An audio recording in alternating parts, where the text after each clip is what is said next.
I think the matchup that jumped out most to me when looking down the Week 7 schedule had to be the reuniting of two Northwest Conference foes. That'd be Kingsley visiting Suttons Bay. Yeah, you know, it's going to be an interesting cross-divisional rivalry with the way they've been beating up on that smaller division, that they could probably handle a step up in competition and play a team like Kingsley.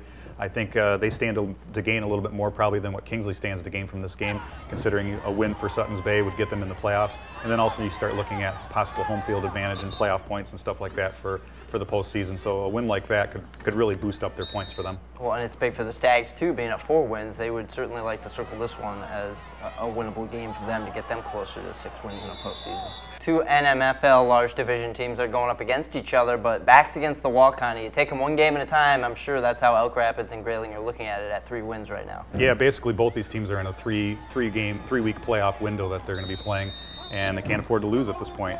You possibly could get in at 5-4, but you never want to take that chance. So it's going to be a tough road for either team, the winner or the loser. Obviously, the loser is going to have to hope and pray that they can get something out of 5-4, but the winner, even still at that point, still got a couple wins to get. Still got to go through Boyne City, do both of them. Another great one in the Big North. There's a doubleheader at Thurlby Field that's caught our eye, but I think the biggest one out of that conference would be Petoskey visiting Gaylord. Yeah, you know, Gaylord started 4-0. They've dropped the last 2. I'm not ready to call them a pretender quite yet after dropping the last 2 games, but you know, it's going to be an interesting matchup. I think you look at the 5 teams that are kind of scrunched all together in the Big North. They're all about a game apart, so I think this one will probably be pretty close.